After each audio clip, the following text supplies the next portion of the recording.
بسم اللہ الرحمن الرحیم۔ السلام علیکم محترم ناظرین، جیسا کہ اسلام میں جمعہ عزت والا ہے، عیسائیوں کے لیے اتوار اور ہندوؤں کے لیے منگل، اسی طرح یہودیوں کے لیے ہفتے کا دن محترم تھا۔ مگر فرق اتنا ہے کہ اسلام میں صرف ان لوگوں پر جن پر جمعہ کی نماز فرض ہے، جمعہ کی پہلی اذان سے ختم نماز تک وہ دنیاوی کاروبار کرنا حرام ہے جو نماز میں دخل انداز ہوں۔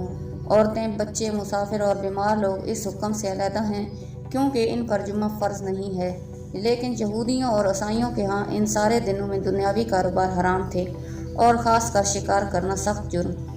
حضرت موسیٰ علیہ السلام کے بعد یہ واقعہ پیش آیا کہ بنی اسرائیل کی ایک جماعت بحر کلزم کے کنارے شہر ایلا میں رہتی تھی جو مدینہ منورہ اور شام کے درمیان ہے۔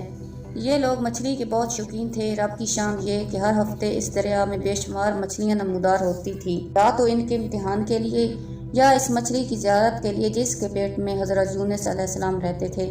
باقی دنوں میں سب مچھلیاں غائب ہو جاتی تھی۔ ان کے منہ میں پانی بھر آیا اور سوچنے لگے کہ اس تدبیر سے ان کا شکار کرنا چاہیے جس سے شکار بھی ہو جائے اور ہفتے کے دن کی بے رونقی بھی نہ ہو۔ آخر کار ان عقل مندوں نے یہ ہیلہ سوچا، دریا کے ارد گرد بہت سے گہرے غار کھود دیے اور دریا سے اس غار تک نالیاں بنا دیں۔ جمعہ کی شام ان نالیوں کا منہ کھول دیتے، پانی کے ساتھ مچھلیاں ان گڑھوں میں آ جاتی اور اتوار کے دن ان گڑھوں سے پکڑ لیتے تھے اور کہتے تھے ہم نے ہفتے کو شکار نہیں کیا۔ انہوں نے وہ مچھلیاں خوب کھائیں اور فروخت کیں جن سے یہ بڑے مالدار ہو گئے۔ 40 یا 70 سال تک ان کا یہ عمل رہا۔ یہ لوگ کل 70,000 تھے۔ ان کی 3 جماعتیں بن گئیں، ایک تو شکار کرنے والوں کی، دوسری اس سے منع کرنے والوں کی اور تیسری خاموش رہنے والوں کی۔ یہ لوگ کل 12,000 تھے، باقی سب شکاری۔ جب شکاریوں نے ان کی نصیحت نہ مانی تو انہوں نے اپنے اور ان کے درمیان ایک دیوار بنا کر شہر کے 2 حصے بنا دیے اور کہا کہ ہم ان کے ساتھ نہیں رہیں گے کہ ہم پر عذاب نہ آ جائے۔ یہاں تک کہ داؤد علیہ السلام کا زمانہ آ گیا، آپ نے ان کو شکار کرنے سے منع کیا اور فرمایا کہ اے بے وقوفو، قید کرنا ہی تو شکار ہے۔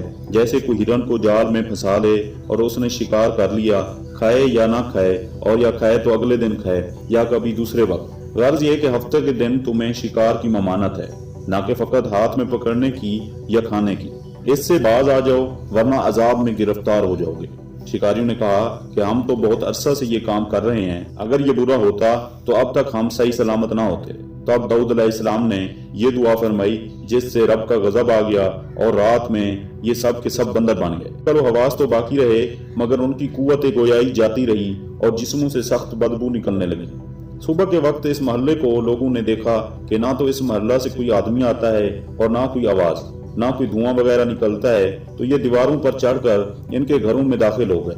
وہ بندر ان کو دیکھ کر ان کی طرف دوڑے اور ان کے قدموں سے لپٹنے لگے اور ان کے کپڑے سونگتے اور روتے تھے۔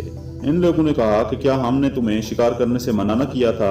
وہ بندر سر ہلاتے اور آنسو ان کے رخساروں پر بہتے تھے۔ اس حال پر ان کو 3 روز گزرے اور سب ہلاک کر دیے گئے، نہ کوئی باقی بچا اور نہ ان کی نسل چلی۔